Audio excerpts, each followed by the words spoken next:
Hello everyone, and welcome back to my channel. As you might recall, some time ago we discussed two very fine tape recorders, specifically the crowned CX822 and the Tandberg TD-20A. And apparently some of you were interested in running the comparison between those two models. And we kind of agreed that I would do that. But here is the kicker.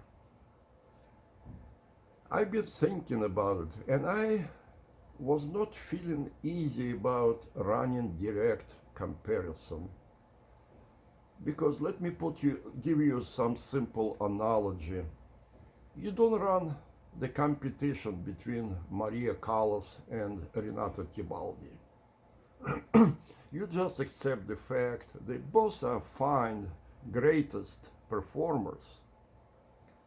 And in this regard, a better model would be the famous three tenors concerts, where the three perfect, wonderful performance complemented each other rather than competed.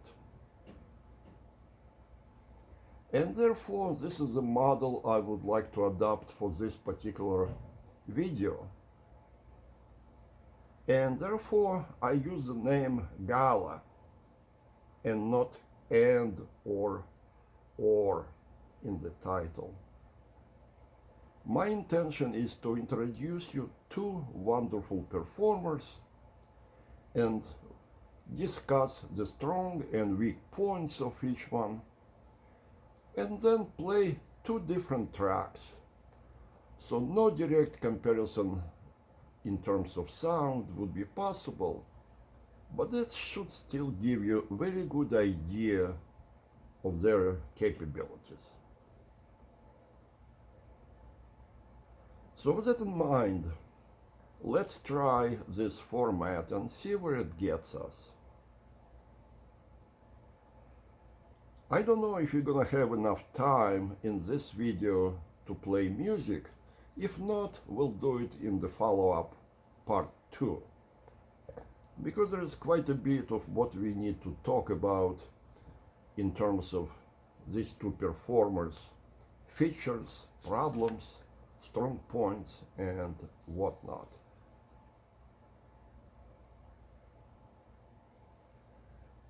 One of the questions here would be, why to choose these two models? Well,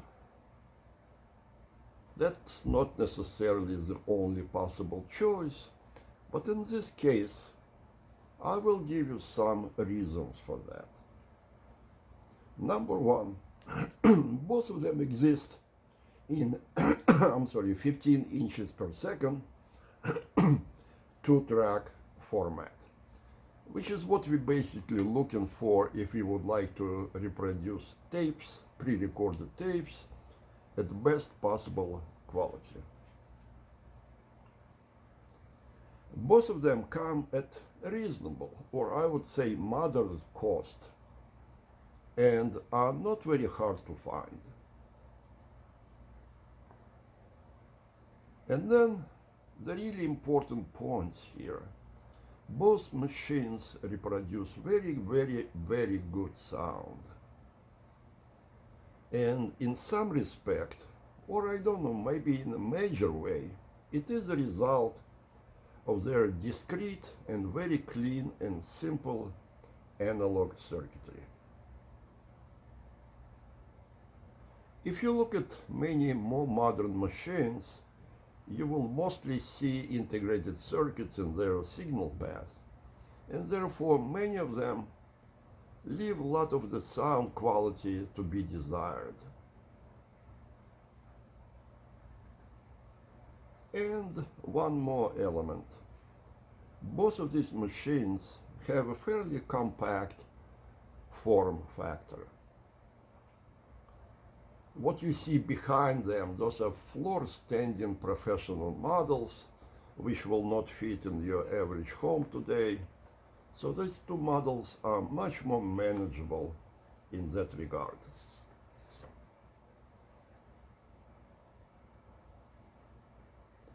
Having said that, let's look at the crown. Let's talk about its pluses first, the strong points. It has very strong construction. It is in line with the traditional professional or semi-professional models of that period of time. It's very robust, and the parts are very strong, and it uses very substantial front panel. So it is done basically according to very highly prevailing standards. It has very simple, very clean audio path. Its audio circuit is actually amazingly simple. And it offers great modularity.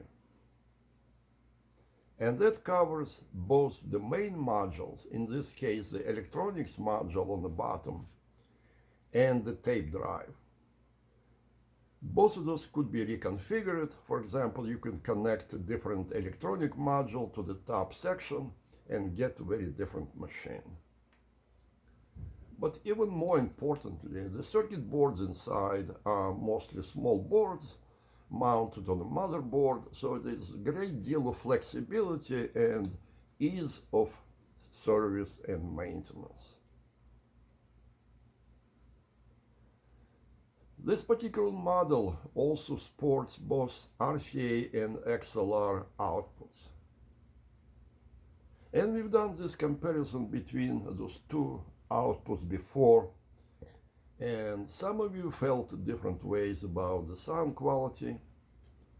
I personally believe that RCA sound quality was slightly superior in that particular case.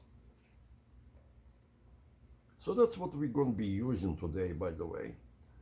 Since the Tandberg only has RCA outputs, it is only natural to use the identical type of outputs in both cases. I specifically want to mention the great support for the Crown model that Chuck Ziska provides today. And many of you already know him by your experience or by his reputation, and his reputation speaks for itself. He's a very solid gentleman, and his support is top class. Next on my list is the very, very good sound quality for this model.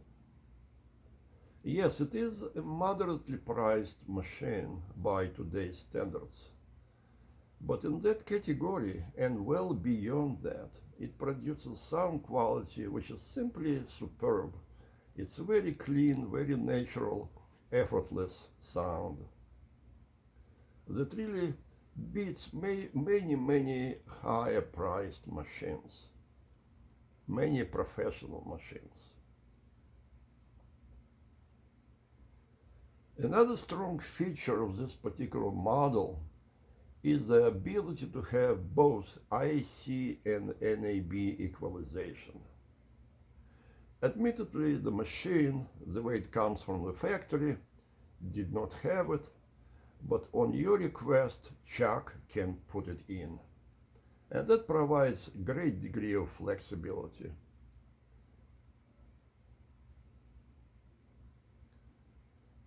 On the electronic module side, it also has built-in mixer. So if you're doing some live recordings, and this machine is very suitable for live recording, to have the internal mixer is a very, very good plus. A couple of words about the design of this machine, and it is decidedly steampunk style, which would complement some modern interiors very, very nicely. It has that memory of Dr. Frankenstein, if you will, with large knobs and whatnot. And its wonderful, large, well-lit meters also are beautiful to look at and to use. Another interesting feature, you can buy wireless remote control for this model. There's a gentleman on eBay who sells remote control for the crowns, and it's not very expensive. So I strongly recommend getting one. It makes operating so much more convenient. At this point I still don't have it, it's on its way to me. So I hope to have it in just a few days. This model can have up to 3 speeds.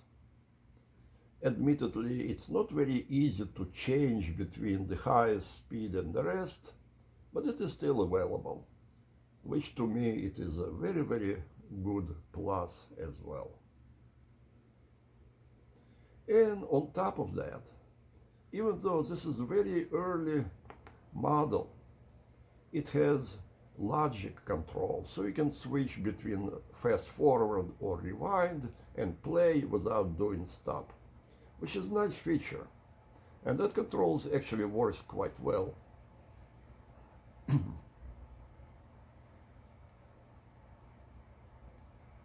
So that pretty much summarizes the pluses of this wonderful model the way I see it. Perhaps I forgot something, and you feel free to add missing details to your comments. Now, there are some issues I would like to mention with regard to this model, and the first one would be somewhat rough tape handling. It's not as smooth as you get on much more advanced machines. Something like the Studer A810 comes to mind. It's a good handling, but you have to be careful sometimes. Sometimes you can damage the tape if you are a little bit careless, and I've done that. Another aspect, which is not very critical, but sometimes it comes into play, is the wide gap between the reels and the top panel. When you're using this model mounted vertically, that's not an issue, but if you place it down there flat on its back, the tape has propensity at the end of rewind of slipping under the reel and sometimes bunching up there. It can have, there is a great prospect for damage there. It happened to me before as well. So you need to be careful. That's very typical of old style machines. For example, Ampex 350s, the early ones, also have this particular feature. You have to be mindful of that. Now, the tape counter on this model is usually missing, or even if it's there, it's very rudimental. It's not very best in terms of the counter. And my favorite issue with many of those machines, it has no slow fast forward or rewind. So those are pluses and minuses of this wonderful machine. Overall, it's a very, very nice package, and I strongly recommend considering this machine for the moderate price level purchase. Let's now talk about the tape recorder on the right, the very famous Tandberg TD-20A. In short, it is gorgeous. It's modern and very well thought out. It's definitely one of the best looking tape recorders out there. So if you have a modern interior and you would like to have a machine incorporated in it, the Tandberg TD-20A should be on your short list of models. Like I said, it is just gorgeous. One of the strong features of its exterior are the meters. I think they are to die for. I think they are simply the best meters out there in terms of its sheer beauty.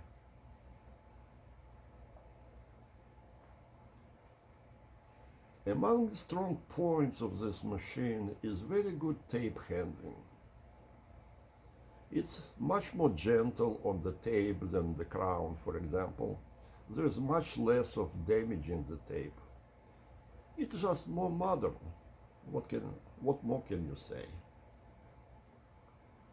Another strong feature is that this particular machine can be found at very reasonable prices. I'm not going to mention the price I paid for this machine, but believe me, it was a very, very, very good price. They exist out there.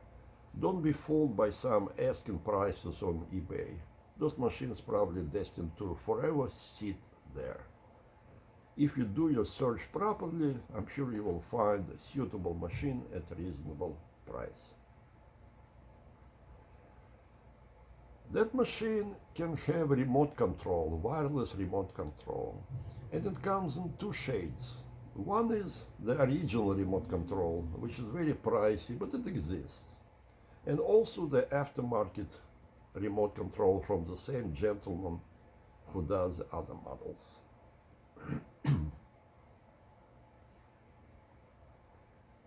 The Tandberg is a very interesting machine in a sense that it is a consumer machine, but it still has some features and functions that you would normally associate with professional or semi-professional machines.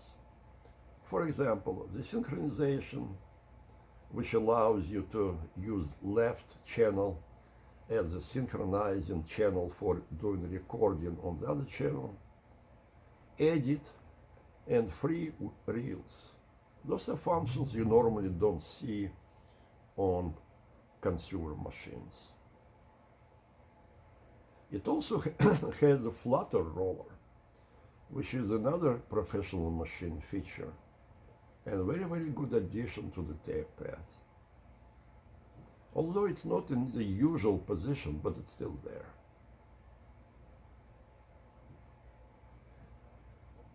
Tandberg is very proud of its definition of this particular model. They call it the 4-motor model.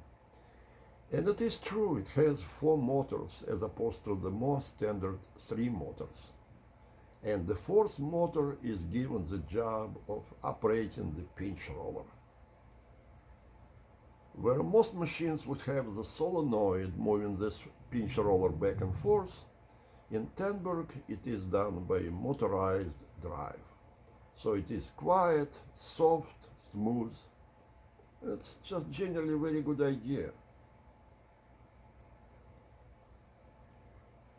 All those features are very, very good ones. But I think most importantly, this Tandberg sounds very good. So that's a reason for including this model in this today's comparison, because those two models represent both very, very fine sounding machines available in today's market for moderate price, with different features and different flavors. I'm not going to say that the sound of Tandberg is the same as sound of Crown, far from it. But they are both from up there, from the highest range of the good sound. And the part of the reason for that good sound is probably the quality of the Tandberg heads. And here you have another consideration. The erase and playback heads on this model are ferrite, which gives you very long lifetime. That's definitely a consideration for many of us using the machine extensively in our homes. For some strange reason, the record head is still made of permalloy. I'm not sure why this particular choice, but it seems to be working very well regardless.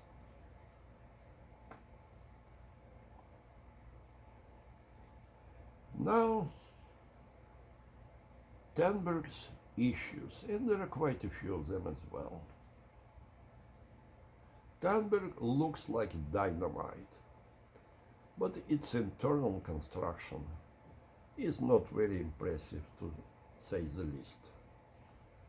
It is a consumer-grade construction, sporting cheap, small-gauge sheet metal in place of die-cast or heavy plates that you normally see in semi-professional models and that you see in the crown. The second fairly large item is no modularity. Inside the Tandberg you see two large circuit boards, one serving the drive mechanism and the second one doing all the audio functions. So that type of construction is definitely not the professional, where you would like to have serviceability and therefore modular boards are strongly preferred.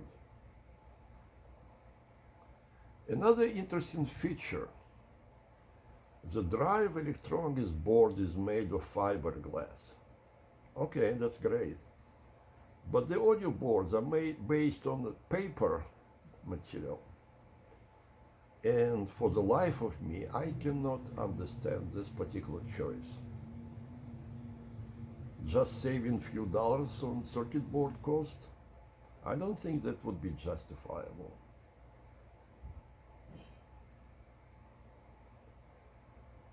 Another item on my list is no playback EQ adjustment. I really would like to have that. There is also no slow wind, which in a machine of that generation I would like to have. Yes, I understand that consumer models at that period of time did not have it, probably still don't have it, most of them. But it would be very nice because it is a beautiful, very functional machine. Unlike the crown on the left, the Tandberg only has one EQ setting, which is a negative, if you ask me. Going down this list of concerns, it uses cheap and inconvenient NAB hubs. As you can see, I replaced those with the TAC or Tascam hubs, which work much better. So yes, I would say this would be a nice upgrade for anyone. There are no XLR connectors in comparison to the crown. Is it really a minus in the consumer world? Not really. But I think we are operating well outside of that realm. The Tandberg has tape counter, but it is a traditional counter. It doesn't have time.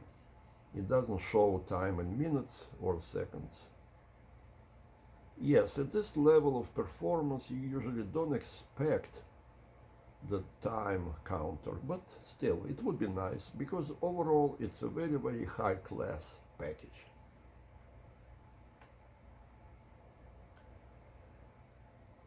The tape path on this machine, even though it looks simple, it had this particular quirk on the left, which makes loading the tape somewhat confusing for the first timer.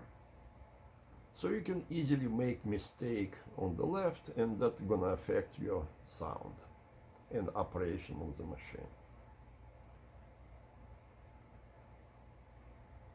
And now we come to the big one, the reliability. There are definitely some known issues with that machine, and yes, most of them involve the switches, the three switches on the left that typically refuse to stay in after a while because their latching mechanism fails.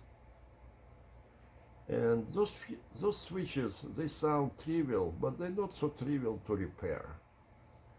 So it is a big, big concern.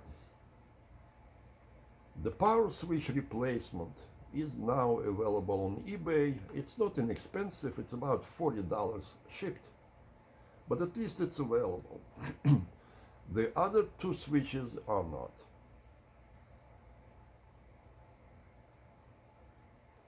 And the last item I have on the list of concerns is the support.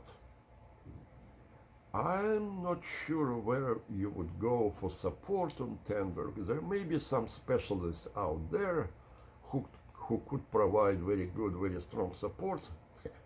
I just don't know. So you would have to do your search. Before you consider buying this model, I would strongly recommend doing this type of search, because otherwise you may find yourself with a piece of gear, beautiful piece of gear, that's not working and you don't know where to go.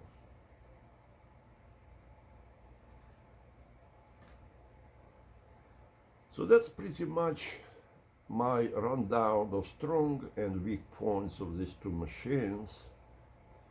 And there is no question, those are very, very interesting pieces, definitely deserving very strong, very focused attention in the marketplace. By all means, consider those. If you're looking for tape recorder with 15 inch per second speed, 2-track capability, and possibly 2 EQ choice.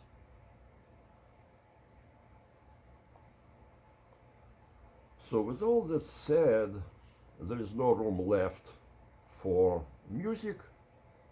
So for this reason, we will conclude the current video today. And in the next video, we'll do nice music playing through both machines.